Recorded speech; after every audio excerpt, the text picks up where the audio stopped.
एक शिक्षक का ये सम्मान है आज की देश में, देश की राजधानी दिल्ली में निगम प्रशासन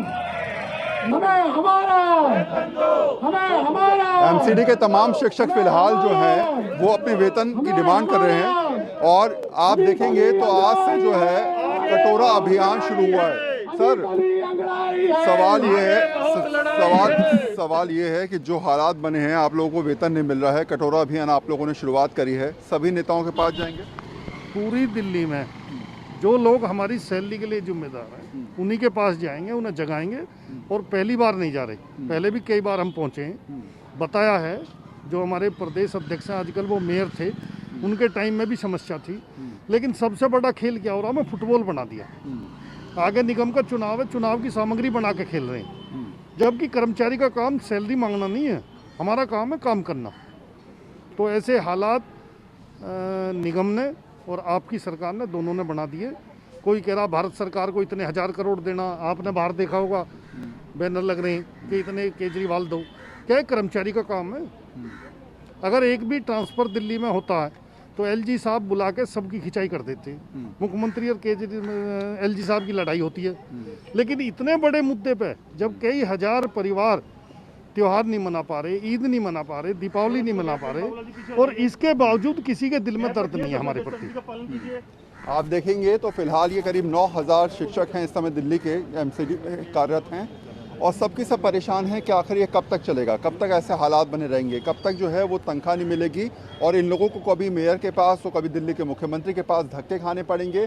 और इस तरीके से बच्चों को पढ़ाने वाले शिक्षक सड़कों पर उतरकर अपने अधिकार की मांग करेंगे, ये कब तक चलता रहेगा? हालांकि एक बात आप समझिए कि शायद ये तमाम चीज़ें राजनीति के समकक्ष आके इसलिए खड़ी हो जाती हैं कि दोनों सरकारें, चाहे निगम की बात करें या फिर दिल्ली सरकार की बात करें, अपनी तरफ से कोई स्पष्टीकरण देते हुए नज़र नहीं आ रही है और इसीलिए तमाम लोग परेशान हैं। सर, कहाँ काम करते हैं आप? सर, मैं एमसीडी स्कूल शाहबाद डेयरी में कार्यरत हूँ। ये हमारी दशा आज से नहीं, 10 साल से बना रखी है, इन्होंने बना के बनाई गई है। 10 साल से हमारे एमएससीपी के एरियर ड्यू है, हमारे डीए, बोनस और ये सैलरी तो अभी करंट में 4 महीने से ड्यू है। ये हमें बस ऐसे ही बेवकूफ़ बनाए जाते हैं, आश्वासन पे आश्वासन दिए जाते हैं और हमारी देख रेख करने वाला कोई नहीं। हमने पूरी कोविड महामारी में पूरे तन मन धन के साथ काम किया, अपने अपने खर्चे से सारे सब काम किया। हमें न ऐसी कोई सुविधा थी हमारे पास। आज हमारे बुजुर्ग हैं, उनको पेंशन नहीं है, बेचारे क्या हाल हो रहे हैं, और घर में बीमारी है, 10 तरह की। घर का खर्चा कैसे चल रहा है? सर, घर का खर्चा तो उधार मांग के चल रहा है, उधार भी कोई दे नहीं रहा है, लेकिन जैसे तैसे करके रिश्तेदारों से, यार दोस्तों से लेकर उधार मांग कर घर का खर्चा चलाया जा रहा है। 4-4 महीने हो गए। मतलब क्या ऐसी क्या मजबूरी है कि एक टीचर को परेशान करना किया जा रहा है? ईएमआई जा रही है?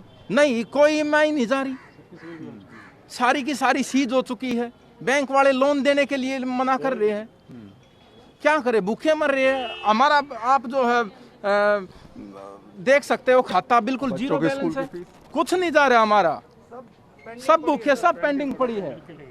सभी बच्चों की स्कूलों की फीस पेंडिंग पड़ी हुई है हमारी। बैंकों की ईएमआई तो जा ही नहीं रही पिछले 2-3 महीने से। इस टाइम राशन भी बिल्कुल खत्म हो चुका है। अब हमें फिक्र है कि आगे हमारा घर चलेगा कैसे। दिवाली त्यौहार तो एक अलग चीज़ है, रेगुलर लाइफ में भी इतनी समस्याएं आ गई हैं, सब्जी भी नहीं खरीद पा रहे टीचर्स।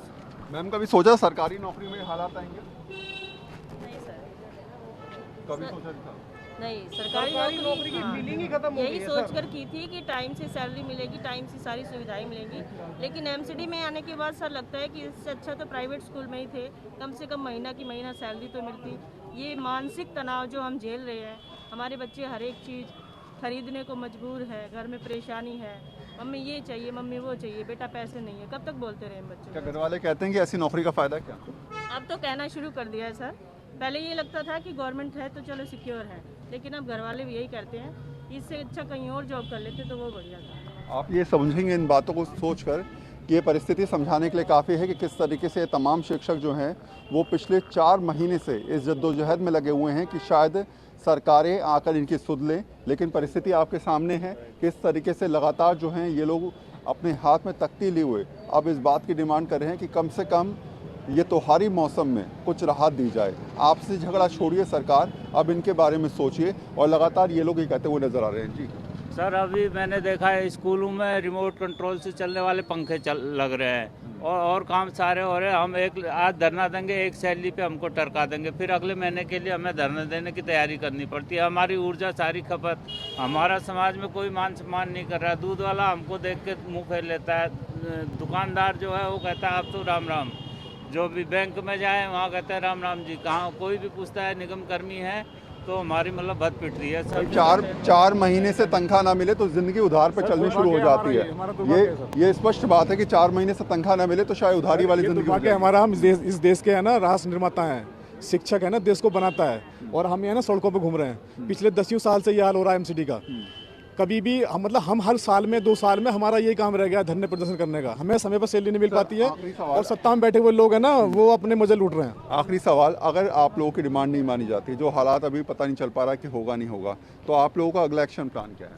अगला एक्शन प्लान भीख मांगने से लेके स्कूल बंद करने तक, चाहे कुछ भी करना पड़े, हम पीछे नहीं हटेंगे। सैलरी तो हम लेकर रहेंगे क्योंकि सैलरी हमारा अधिकार है, सैलरी देना इनका कोई एहसान नहीं है। एरियर्स हमारा अधिकार है, जो हमारे बेनिफिट हैं वो अधिकार हैं। और सबसे बड़े दुर्भाग्य की बात है, हम तो चलो उठ चल रहे हैं, जो हमारे पुराने साथी 35-40 साल सेवा दे गए एमसीडी में और रिटायर हो गए, आज ऐसी अवस्था में भी हैं जो घर से नहीं निकल सकते।